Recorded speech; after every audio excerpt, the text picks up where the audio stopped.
Chapter 14. There it is, called Hogenius. Just 3 days later. The valley of your missing princess.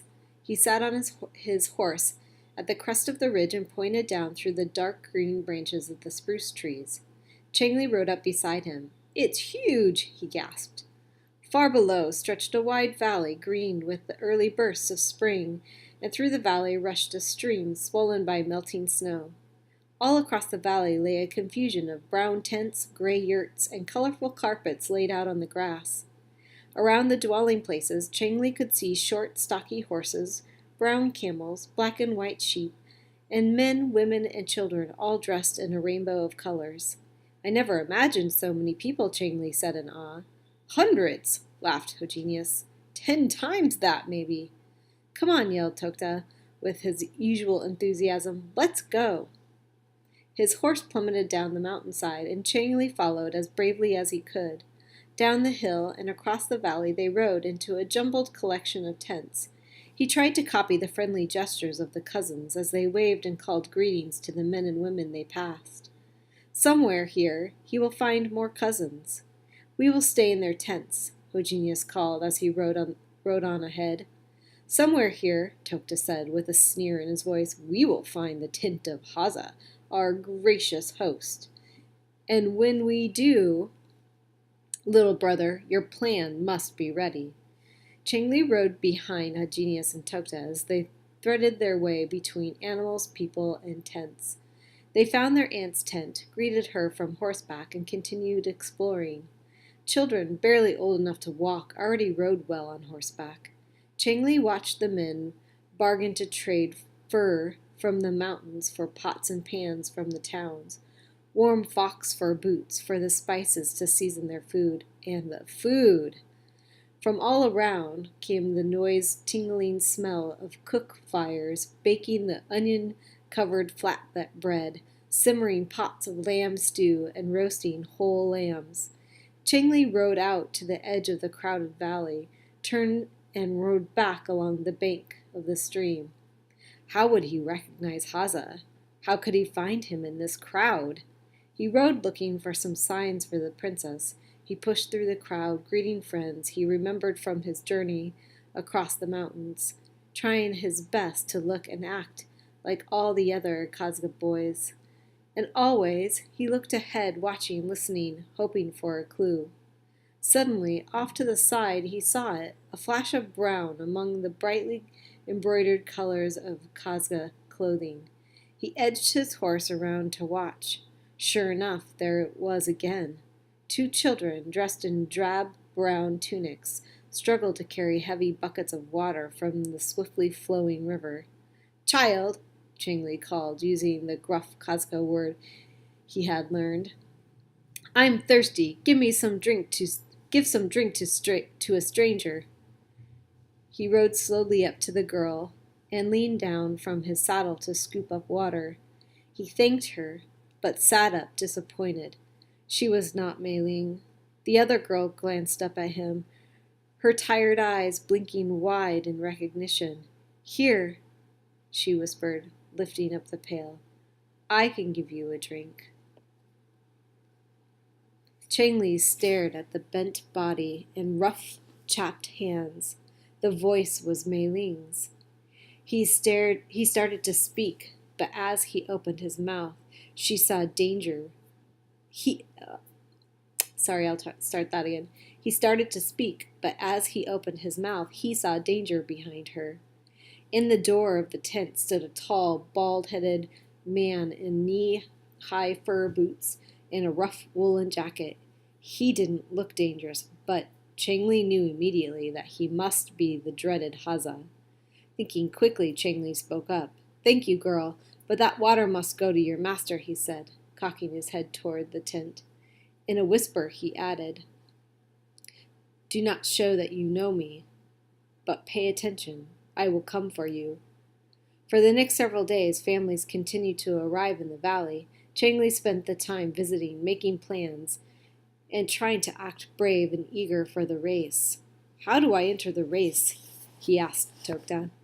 Easy, said Tokta. Any young person of any age may enter. And they must gather tomorrow morning in front of that furthest yurt. Haza will be there. He will announce the directions, and when the horn sounds, you must ride like all the spirits of all the demons in these mountains are chasing you. Clearly, whoever returns first wins. I'm watching the older riders to check out my competition, Chengli said. But I'm watching, he thought, and I'm making a plan. Whitebeard will be proud. At dinner that night, he sat with the cousins on the grass in front of the yurt. Hogenius, Chengli said, some riders have eagle feathers stuck in the top of their hats. Long ago I asked Aga about them. He said they were for luck. I need luck. He looked at Tokta. I need a lot of luck. How can I get feathers for my hat? He pulled off his hat and punched at the top. Tokta's mouth dropped open. Luck? He gasped, and threw up his hands in pretended horror.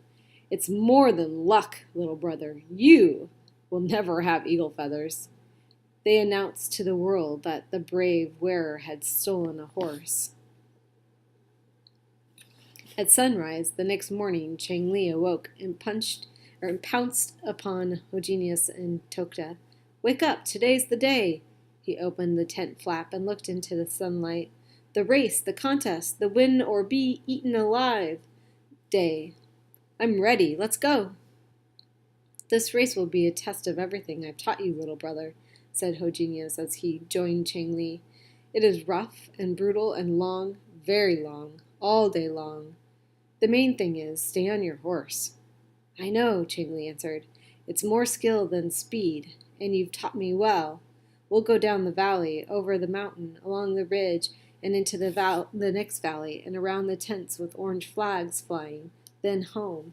He laughed, a short, nervous laugh.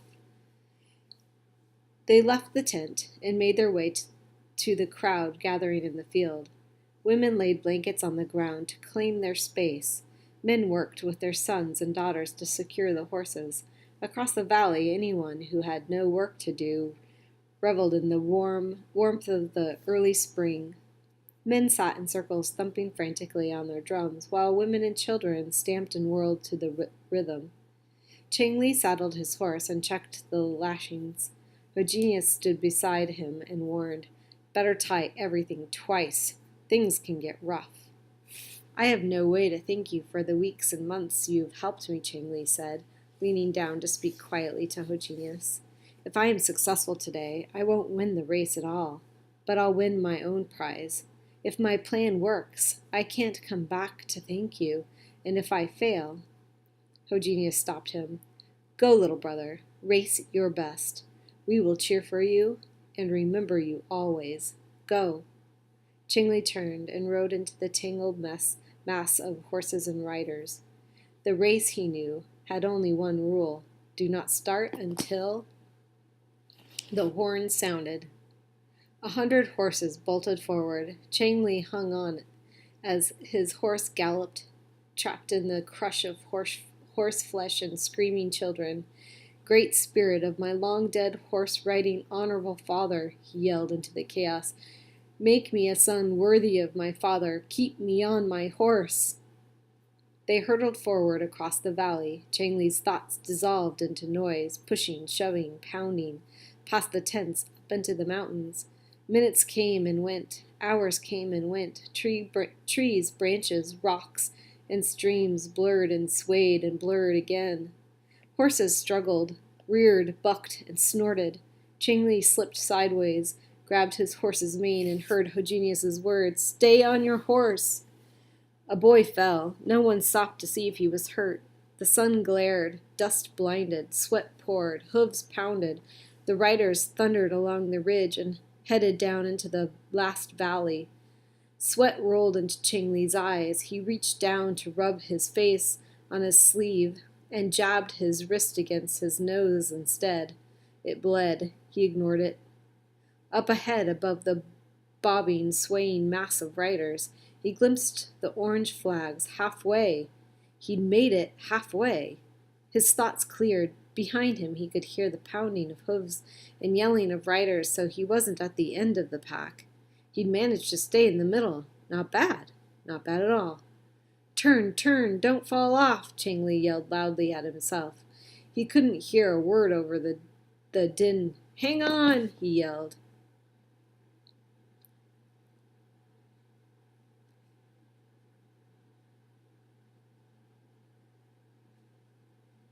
He yelled again.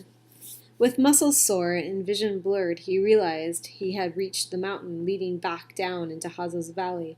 Now, he called out, the plan! Charging full speed down the steep slope, dodging trees and boulders, Chengli gradually forced his horse out of the edge of the pack. When the sea of riders flowed around in a bend to the left, Chengli pulled with all his might and forced his horse to the right, crashing into the prickly branches of the trees and sending a shower of cones into the ground.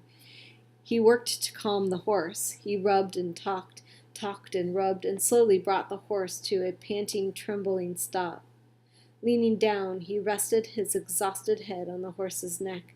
Thank you, spirit of my honorable father, he mumbled and grinned. I stayed on my horse. He raised his head and looked out between the trees. Good, he thought. No one noticed me leave. He worked his way along the mountainside, staying deep behind the curtain of trees. When he caught a glimpse of the tents and careening riders below, he got off the horse. No one must see him or hear him.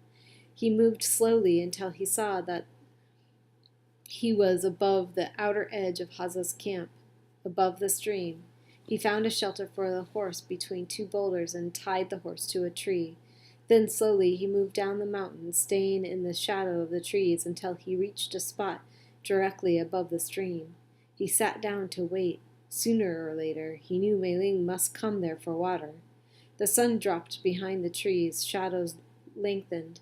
Sweat dried on Chengli's back and made him shiver. He sat bunched up in a ball and tried not to shake. He had to be ready. Across the stream, carried upon the evening air, came the shouts of victory, the thumping of the drums, and the pounding and clapping of the dancers. Everyone celebrated the race. Children, grown-ups, winners, survivors. He knew that anyone who remembered him would simply think he was somewhere in the crowd. He waited. The sound of splashing water caught his attention. There they were, the girls in brown. Please, oh please, take your time, he silently begged. The girls filled their buckets and turned away. Chengli winced. No, no, no. He wet his lips and tried to whistle. No sound. He tried again, a soft whistle, a soft bird call. Mei Ling stiffened. She lost her balance, and the water bucket tumbled to the ground. Oh, no. Go ahead, she called to the companion. I've got to go back for more water. Chengli watched from behind the tree. When Mei Ling reached the stream, she turned slightly as she bent to fill the bucket. Are you there? She whispered. Hurry, Chengli answered. Over here. He reached out one hand to direct her. Mei Ling pulled down her bucket and inched her way across the stream. Without a word, she grabbed Chengli's hand and ducked down behind the protecting tree. No, no, don't stop, he whispered. I've got a horse tied up above. They scrambled up the hillside, moving silently from tree to tree. A shadow loomed in front of them. Chengli yanked at Mei Ling's arm and pulled her aside. Too late. A crack on the head sent him plunging to the ground.